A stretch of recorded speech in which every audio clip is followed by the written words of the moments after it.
basically small meals, and people can choose to eat them instead of the usual lunch and dinner. They're like finger food and can vary from places in Spain, so that means there's a lot of different kinds, and people usually enjoy them when they go bar hopping.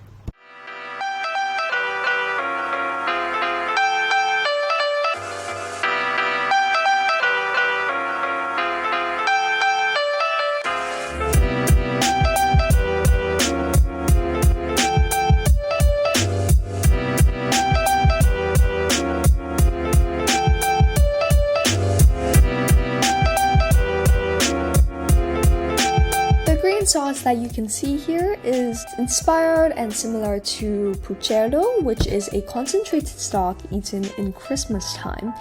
It is from the Andalusia region, so the south of Spain, and made by grandmothers who feed it to the children. A mint infusion is added in the stock so that there is less flavor and the children can eat it.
See the appetizers that we had in this restaurant.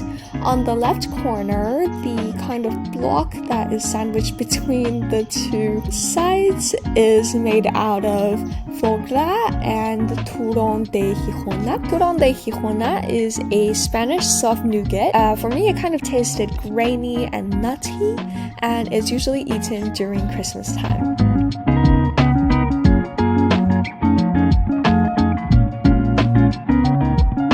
Sakura refers to the layer of toasted rice in the bottom of a paella, and normally the rice is from Valencia, but in this recipe the chef has chosen to use rice from Murcia due to its unique texture and flavor, which would work in this dish.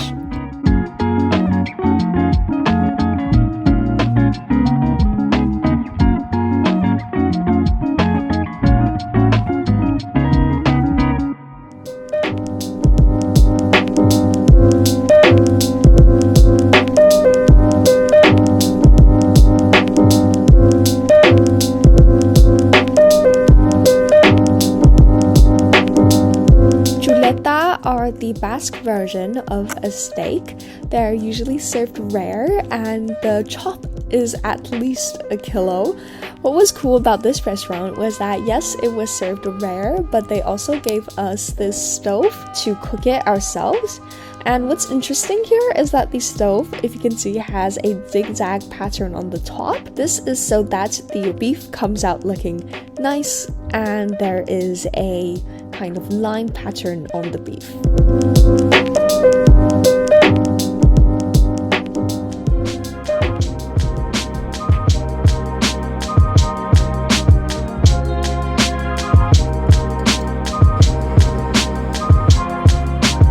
This is Petrusegui Sacerdotegia. It is a Yagaris, which is where cider is served. You can see the cider being squirted out of the barrel here. Petrusegui is the name of the cider house, and Sacerdotegia, the second word, is what means cider house in the Basque language. Cider houses are dated back to the 12th century, so there have been a lot of changes in the way that cider was governed. The sale of cider was governed.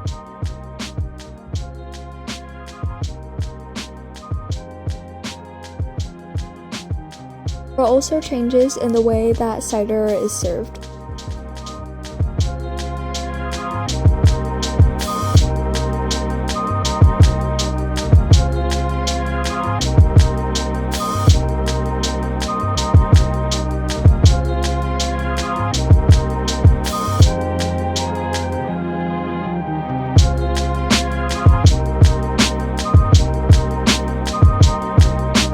Pinchos are essentially just tapas with wooden stick. This dish is a liquid replication of the Gilda pincho. The Gilda pincho is said to be the first Basque pincho to exist, and it is basically slices of bell pepper, olives, and sardines that are on a stick. This dish is created by using the method of spherification, where first the ingredient is pumped to extract the taste and essence of the ingredient in liquid form, and then it's dropped in a chemical to create the outer layer that frames it as a solid shape.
Cocido Montañés is the stew of Cantabria. Usually each region has their own stew, and this is a beans, greens, potato, and black pudding or sausage stew. It was a really comforting dish for me. Like, I could totally imagine eating it in the fall or the winter when the weather just starts turning cold, and I thought the blood sausage was especially good.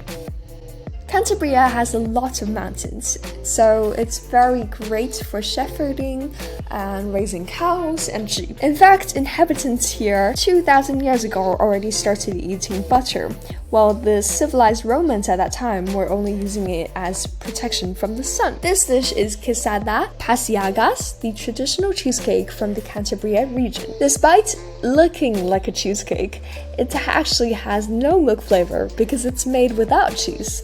It's actually cinnamon and lemon flavored and chewier than the normal cheesecake.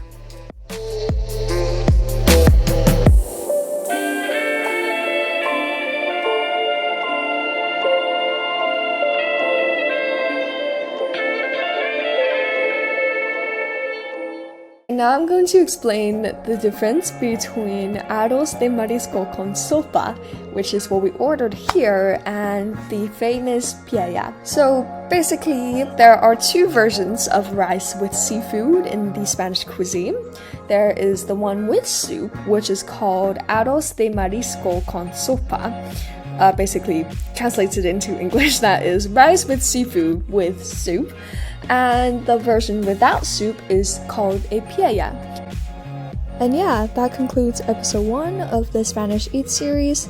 If you like the video, be sure to stay tuned for episode 2, which should be coming out in around 2 weeks if I'm being productive.